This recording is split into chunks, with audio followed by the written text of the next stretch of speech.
Hi, welcome to the BariNation Podcast, where we support the bariatric community with humor, humility, and honesty. I'm Natalie. And I'm Jason. And today we have a very special guest it's been a long time coming. We have Dr. Connie Stapleton, author, food addiction therapist. Hi, Connie. Hi, guys. It's super exciting to be here. Thanks so much. Of course, we are so excited. We've been talking to you for a while now, and we finally got you on to talk about a very important topic in the bariatric community and beyond, honestly, which is about how to say no to certain foods before, after surgery, all stages of life. For those of you who may be listening or thinking about listening, you may wonder about certain foods, abstaining from certain foods. Maybe you've identified a food that you're just having a hard time saying no to, or maybe you're having a hard time stopping when you're full. And if you've ever wondered if maybe you're struggling with food addiction, this episode really is for you. We're hoping to dive in pretty deep with Connie, and we think this is going to be a good one for you. Connie, would you mind just introducing yourself for those who may not know you? Sure. And first of all, thank you guys, really. I think what you've done with BariNation is the word of a few years ago, unprecedented, pretty impressive to watch and just to, sit back in awe, seriously, of what you guys have done. I came into this community, the bariatric community, about 20 years ago, and it was a very different landscape. There wasn't social media. I don't even know. I guess there was like AOL, but there was not this huge explosion of social media in the bariatric community. And it seemed like after the pandemic, it was like, what happened? Where did all these amazing new people come from? Because for a long time, I was with this group of people that had been around for a long time. So it was really exciting to see a lot of this new fresh blood. But I came in 20 years ago, and when I started, this is how long ago it was, they were still doing open surgeries. Like if somebody had the gastric bypass, it was open, stem to stern. And the robotic stuff, that all came about after I got started in this. So we're talking a long time ago. And at that time as well, there were very few people who were doing any kind of mental health stuff in the bariatric community.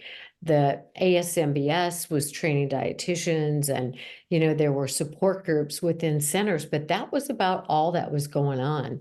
And when I started, I felt really fortunate because I came from a background of working with addiction and recovery. I've been through treatment myself 30 some years ago. And so I knew that, and I've struggled with eating issues and a lot of different things earlier in my life before I went back to school to become a psychologist, which is how I got there. But I knew that bariatric surgery was going to be for a lot of people like coming out of treatment was for me, that without some aftercare, without somebody teaching me, this is how you live life without your coping methods, which were really unhealthy, right? For me, it was alcohol, and then it was food, and then it was work, and then it was, it was all of these different things. Ultimately, it was prescription pain medication. And I knew I needed help. I had 3 kids, I had husbands, so I ended up in treatment, which for those of you who've had bariatric surgery, I equate the two a lot because it's the demarcation of going into a whole new phase of life. And had it not been for the aftercare, I wouldn't have learned the skills of how to boost my self-esteem, or how to learn to like myself, or how to set boundaries with myself and say no to myself, and what to do instead of turning to a mood-altering substance, and how to have a healthy relationship, and how to deal with those changing relationships. So I was like, wow, this is right up my alley. And there are thousands of people working in the alcohol and drug recovery community, but there are very few in the bariatric community doing what I was doing at the time. Now there are many, and thank God for that, because there's a huge need for it. So that's how I got started in it. And as I went along, I developed, here's probably what I'm most proud of, is that when I started doing pre-surgical evaluations, I knew that people were not ready to hear some of what they needed to know for after surgery. I knew that, but I also knew that it would be helpful if somebody had at least planted a seed, so that when when relationships changed, when people started treating them differently, when they had to find, weight loss surgery doesn't treat emotional eating. Weight loss surgery doesn't treat low self-esteem, all those sorts of things. So I made a series of 10 videos, and they were called Mind Prep. And I made them at home in my living room, and my son recorded them. And what I did was I required everybody to watch the first 5, which are pre-op videos, before they had surgery. And eventually I had them professionally recorded. And still to this day, before I will okay somebody for surgery, they have to watch these videos, because it talks about, these are a lot of the likely changes that are coming up. And you need to know. And people at first are like, geez, another hoop to jump through. But then they're like, oh my God, I'd never thought about this. I'm so grateful. So that's kind of what I do. And I do the pre-surgical evaluations, and then I spend most of my time helping people learn the skills they need to live a fully happy life without leaning to, food or any other unhealthy coping skill, and learn to live life without, like blinders. Yeah. Well, it's funny that you mentioned that, because my wife is also is an alcohol and drug abuse therapist, and she's a counselor. And it took her a minute to really connect those two. Like, as she was speaking through the steps and the stages of the treatment for post-op, she's like, wait a minute. And she connected it, and she went back, and she's like, why is nobody else, like, we're not really talking about it in this way like we should have. It really needs to be brought to light that it is the same path. It's the same thing. So she leads an addiction transfer class in BariNation, and she's used a lot of those things as kind of the stepping stone to start that. So thank goodness, because people do need a place, because for a lot of people that's real, and it takes place so subtly. So I'm so glad to know that. Yes, we love having Sarah on as one of our experts. I've learned so much from her. Connie, I remember reading your book, Weight Loss Surgery Does Not Cure Food Addiction, during my pre-op. Oh, And I am awesome. so glad that I did. It was a Bariatric Society book club book while Awesome. I was in pre-op. And I just remember being like, oh my, like mind blown the whole time. So I'm so Glad. stoked for this conversation, and I think we should just dive in. What do you Let's guys think? dive in. First, let me tell Okay. you something though. Those mind prep videos that I make Yes. everybody watch? I turned those into a book. But what happened is I kept adding and adding and adding material. So the mind prep is huge. But I'm telling you what, that has got a ton of good information in it. Yeah, I'm sure. And I'll add it to my list, because that first book, I still reference it to this day. Oh, that's So, great. Thank you. of course. All right, Connie, we here at BariNation like to start out with definitions, so that as we continue on, we're all on the same page throughout the conversation. So this is kind of a two-part question. What does it mean to abstain from something? And then why is it often seen as like a negative in our mind, society, bariatrics, all of that? So I will answer in the words of Dana Carvey. Ain't gonna do it. So abstaining means I'm not gonna do it. This is not an option for me. And why it's often thought of as a bad thing is people sometimes feel like this is being imposed upon them. But if you can think of, this is a choice that I am making, as opposed to I can't, because if you've dieted for much of your life, you've heard you can't, this is bad, this is a bad food, this is good food, all that stuff that makes things, you want to repel them. So if somebody says, oh, you're abstaining, it's like, who's making you do this? what horrible entity is requiring this of you? So that's why it's thought of as a bad thing. But if you think of, I abstain because it's a choice I make for my well-being, whole different ball game. My mind receives it much more differently and much more openly. Yeah. So that makes it's an perfect sense. ownership. Absolutely. It's an ownership It's a piece. choice, not a mandate. Mm. Yeah, I know Jason and I and April have talked about this a lot. There are foods that we have had to choose whether or not to keep in our house, our diet, everything, and it was a choice. And I feel like once you do make it a choice, it does become a little, it's not that it's easy, it's not going to be easy, but it makes it a little bit easier because of that ownership piece. Exactly. And what's an interesting saying is this kind of choice is not for people who need it. It's for people who want it. Mm-hmm. Because if you feel like you need it, again, it's that somebody telling you what you should do or you ought to do. And all those words that say, F that, I'm not doing that. So Mm-hmm. it's for people who want it. And I always tell people, you got to be on fire for this. You got to want it so badly. Absolutely. That's 100% right.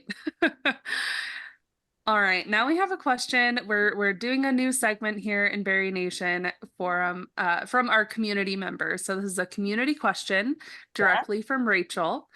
And Rachel asked, what are the signs that someone struggles with food addiction? How can we tell if this is an addiction or something else? Okay. I love that question. And let me just say, regardless of what you call it, here's the bottom line. If it's a problem, it's a problem. Because people get very hung up on the word addiction. People get very, it's like another word that you want to repel. And I was in Australia last year and I spoke at their version of the ASMBS conference. And there was a surgeon in there and he wanted to argue with me about the definition. He's like, well, Connie, it just sounds like what you're defining as addiction could be described as obesity. And I'm like, okay, if that's what you want to call it, then you feel free to call it that. Some people are like, this is an eating disorder or this is disordered eating, and I refuse to call it an addiction. I don't care. I am not hung up on the vernacular. It's like, you call it what you call it, but if you're being honest with yourself, if this is a problem for me, it's a problem for me. So there you have that. Now, if we're going to go by the formal criteria for addiction, there are 11 of them. And what I used to do is if I'd speak at a support group, then I would go in with the criteria. They didn't, of course, food addiction has not yet been named a thing. However, I am super excited because I was just on a panel of people from around the world, and we are trying to get food addiction into the ICD, which is where they categorize. And so we're supposed to celebrate that triumph in London in the spring, crossing our fingers, because if you've ever struggled with food addiction, then you understand it's a real thing. But think of it like this, and then I'll get back to the addiction criteria. If you are not an alcoholic, it's really hard to understand, well, why don't you just not order a drink? Right? Because it doesn't make any sense. Because addiction doesn't make any sense. It's illogical as hell. So when people don't understand the disease of obesity, they're like, well, why don't they just damn push away from the table? Clearly, they have no understanding of the disease process of obesity or of addiction. And sometimes those two are commingled. Sometimes they are not. But in addiction, a simple definition is continuing to do something that is causing you problems. It may be a physical problem, it may be a relationship problem, it may be a psychological problem, but you still do it. So let's say the doctor has said, you've got to get 20 pounds off, or, you are at high risk for a stroke. or a heart attack or whatever it happens to be. And you genuinely want to, like, you want to get this weight off and you want to give up the simple carbs and you want to give up the sugar, but you can't. Somehow you just can't do it. If you have a problem and you know what's causing the problem, but you can't let go of it, I'm going to call that either an emotional dependency, or you might have a physiological addiction. And there are some definitions there that other professionals would disagree with me. I love Dr. Vera Tarman's work on food addiction. She wrote a great book called Food Junkies, where she explains the biology related to food addiction. I don't think that she believes in emotional dependency or an emotional addiction to food. I absolutely do. And I'll tell you the difference. Some people, if they eat sugar or that really highly processed food that makes you want more and more and more, that's created that way to get you to the bliss point, all that stuff, it's engineered that way. If that triggers something in your brain and then you are obsessed, you can't get the cravings off your mind, or if you eat a little bit of sugar and then you just want to eat more and then you're just kind of pulled toward it, there's probably a physiological thing going on there. And people who have this will tell you, when I quit eating sugar, that all goes away. The brain fog disappears. To me, that is a good indication that there's a biological trigger. I didn't have to drink in the morning because I would shake. I didn't have that kind of addiction, but I didn't have an off switch either. So there was a biological thing that said, when I drink, I just don't know when to, I didn't stop, right? Until I would pass out. There's something biological going on there. But my emotional dependency on food, alcohol, pain medication was greater than the physiological one, which meant I felt like I needed it to be social. I felt like I needed it to feel like I fit in. I felt like I needed it to calm down. So I depended on a substance, and some people it's a behavior, it's shopping or it's gambling or it's, I always say an addiction is like an umbrella. So you have an umbrella, here's my umbrella, and each one of the spokes represents a different substance or behavior that can change your mood. They're mood altering. They make us feel better. And so we turn to them when we don't know how to cope with stress. What's the number one reason for regain, people tell me? Life, stress, right? So weight loss surgery does not treat life stress. Weight loss surgery does not treat emotional eating. Weight loss surgery does not treat emotional dependency on food. So if people don't have an understanding of this, and if this is a problem for them, that's where we get into the transfer addiction, right? Because I no longer have this substance, but I need something, right? Yeah. So here's what I tell people. I'm sorry, I'll shut up in a minute. No, you're good. You're good. Word vomit. So if Okay. people go into weight loss surgery and they have the disease of obesity on one hand, and if they have the disease of addiction on the other hand, the surgeon treats the obesity and the addiction is left alive and well, going, where's my thing? Where's my substance? What am I going to do? And then it finds something else. Yeah. It's good that you mentioned the fact, though, that people do have that stigma around being called an addict of anything. This addiction as a whole has its own dark cloud around it. And I was one of the people that never believed I was a food addict at all. Didn't matter how much I ate, didn't matter what I ate, didn't matter the circumstance. I never believed it until two separate instances happened that I can vividly remember in my mind. One was I went to a cardiologist appointment at 44 years old, and they told me I was actively dying. My heart was jacked. I was really putting myself through it. And instead of doing something positive about that diagnosis, I went and got 6 White Castle burgers and ate them all at one time in one sitting when I was done with that appointment, because it was going to make me feel better. Yeah. And then the second is the very last time that I ate to excess in this way was, I remember sneaking out of work at lunch, because I used to have a group of people that I would eat lunch with at work, and I only snuck out on my own when I knew I was going to be doing something I shouldn't be doing. So I snuck out. I drove to McDonald's. I got, 4 triple cheeseburgers, a 4-piece nugget, and a large fry and a drink. Sat in my car and ate it. But the whole time I was on this mission to get this food, I was playing in my head scenes from movies like, this is what, addicts feel like when they're going to score drugs and use when they're really having a breakdown, when they have to have the substance. Like, in my mind, I played it step by step as I went through the drive-through, as I paid my money, the rush of the feeling I got when I got back to the parking lot and dove into that bag. In my mind, I played that over and over again. And then I hid my trash in the dumpster outside so nobody knew what I had for lunch. And I could just come in and say, oh, I was on a call. I had to go run an errand on lunch. And I didn't have to think about it because nobody knew what I did but me. Wow. So I wasn't held accountable.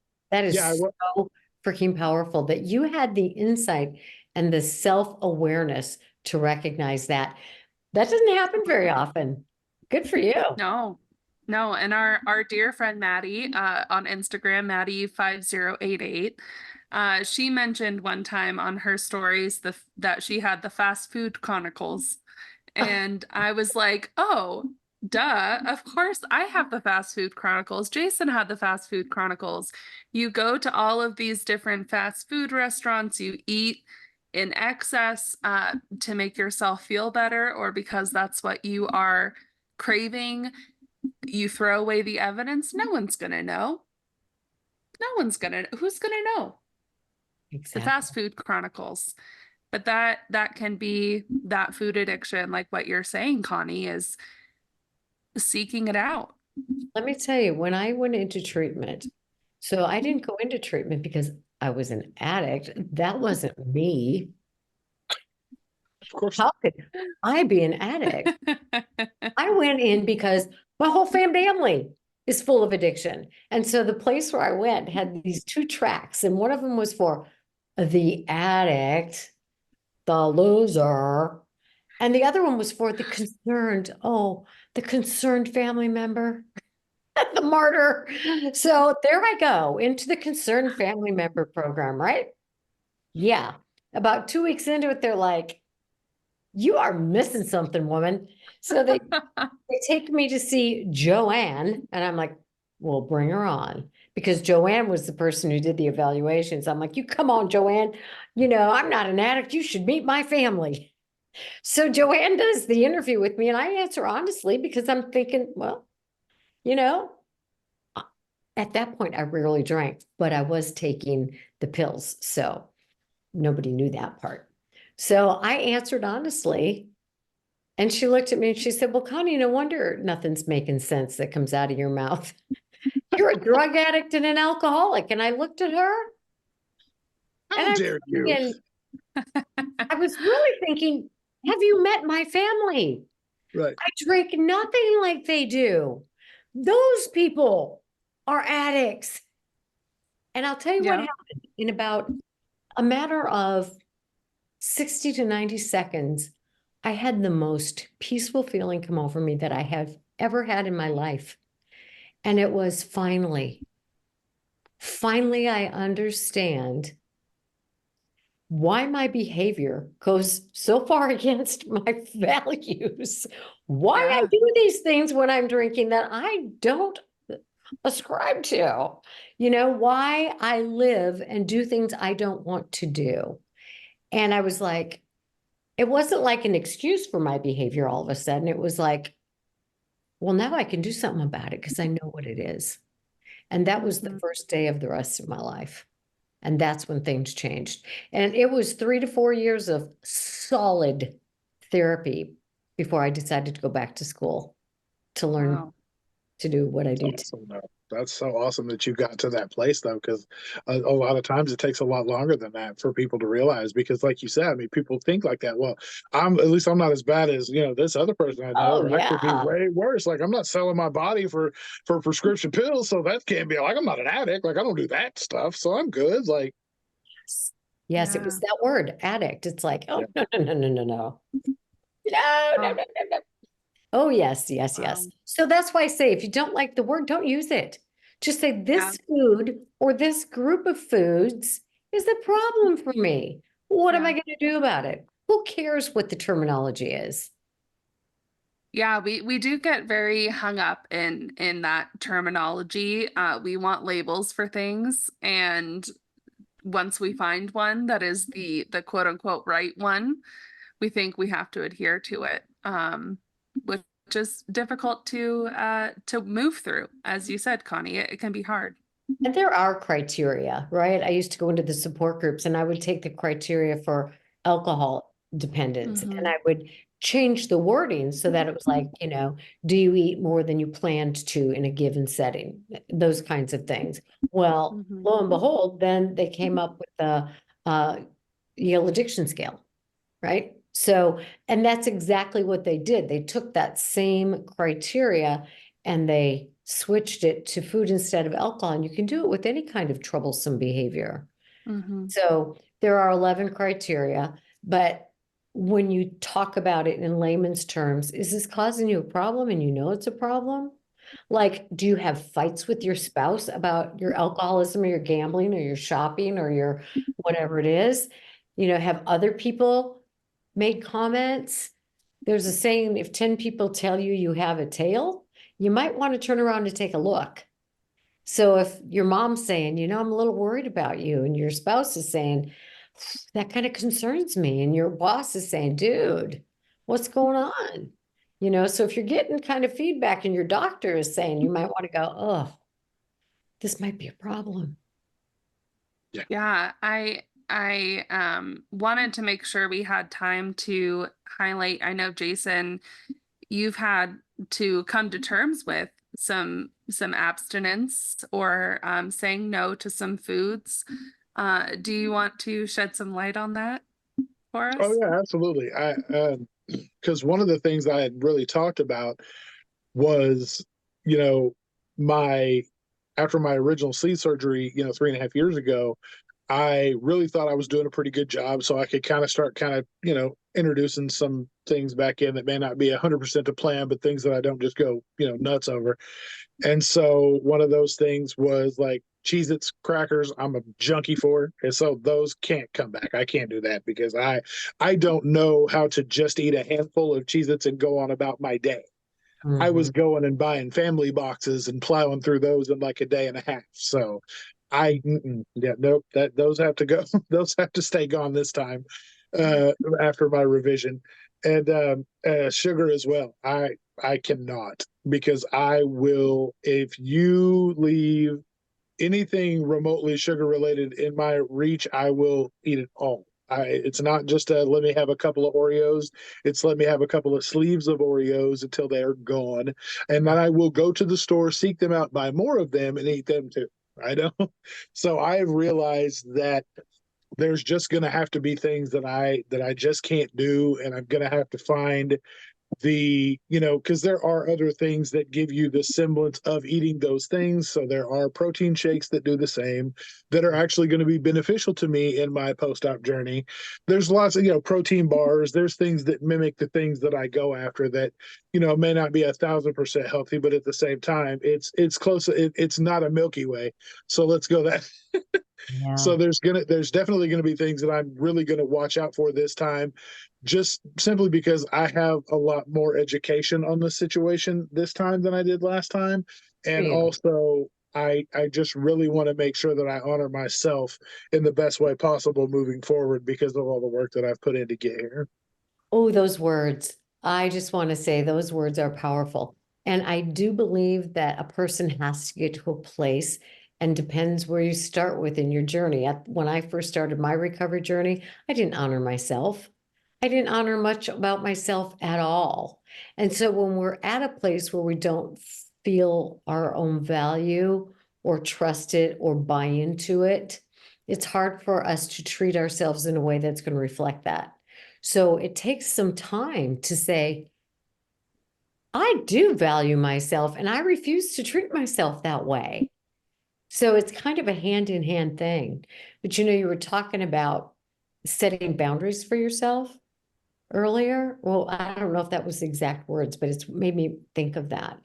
You know, when you choose to abstain from something, it's kind of like parents set boundaries for children to keep them safe, right? We put up the gate at the top of the stairs so the child doesn't fall down the stairs. We make them wear a life jacket in case they fall in the water. You know, we do those things to keep our children safe, bedtimes, hopefully some screen limits, right?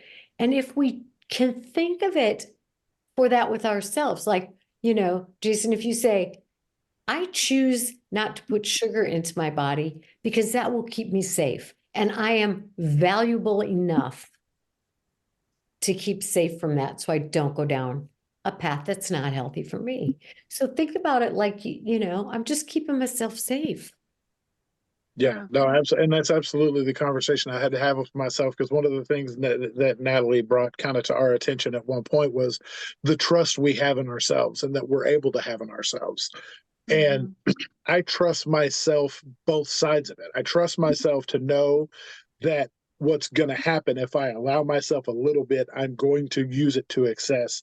So I'm trusting myself to not do any of that because I know exactly what's going to happen. So, I mean, I've, you know, spoiler alert, I've seen the end of that movie and I know what happens. So what I'm going to do now is I get a chance to rewrite the ending, and I'm going to do that very thing because once I started reading kind of the effects of, you know, I was having a lot of swelling going on at the time, like right before my revision. And when my wife kind of read off some of the deeper effects of sugar and the fact that it can mimic sodium in a lot of ways and cause a lot of that swelling, I was like, no wonder I feel like, you know, a balloon about to pop, because I'm consuming way more sugar than the average human can or should. And that explains everything. So, and that self-awareness is so critical. And that willingness to own that. Oh, it's hard, but that's where you got to get to. You really do. And I've watched Jason go through those stages, and he's watched me go through stages with other foods. I've had pasta. There have been moments in time where I'm like, I just don't do pasta. I can't have it in my house. I can't do the bonza. I can't do any substitutes because it'll remind me of pasta, and then I'm gonna want pasta. It's all a learning journey. And there's one more question from Rachel from the BariNation membership community that's a follow-up to this question that I think is really important to ask. Is abstinence or abstaining from certain foods something that you can experiment with? How would you go about doing that? I absolutely encourage people to experiment with it, because how are you going to know, right? Just like you learned about the pasta, just like Jason learned about the sugar. How are we going to know? Can I have just a little or can I not? You've got to find that out. And unfortunately, in a lot of cases, unless it's absolutely going to kill you, then don't freaking experiment with it. But, but if you're like, oh, you know, I think I can eat Chips Ahoy. It's not an Oreo. Chances are good you can't, but maybe you got to learn that lesson yourself. And doesn't it suck that people don't learn from our lessons? I just wish they could and would, but it's not how life works. So and people say, what about sugar substitutes? You're going to have to find that out on your own, right? Because for some people, that will trigger the same kind of thing as sugar, because like with the pasta, it reminded you of that. So yes, absolutely experiment, but I would encourage you to have somebody like you guys did with each other to say, yeah, so that, same ending, bad story. And be honest, right? and it's not irreversible. That's the thing that people need to understand. Like, you can always, you know, check yourself, kind of realize what's going on, but the honesty with yourself is going to be the biggest part. Is you have to realize, you have to tell yourself the truth and be like, yeah, this is not okay. This is not going like I thought it would. All things are bad. The signs are going off, all the red flags, like, let's stop. And you can always just turn back around, get back to basics, do what you got to do to get yourself back on track. It's not oh, I've eaten 3 cookies and so now I'm a horrible person and I'm not going to do well at this journey. It doesn't work quite like that. And I think, you know, it is important to be kind to yourself along the way, but when you know, you know. And then I think we need to hold ourselves accountable. It doesn't mean you're not going to do it perfectly, but the kind of support we need when Jason says to Natalie, okay, Natalie, I know that this is off limits for me. I choose for this to be off limits for me.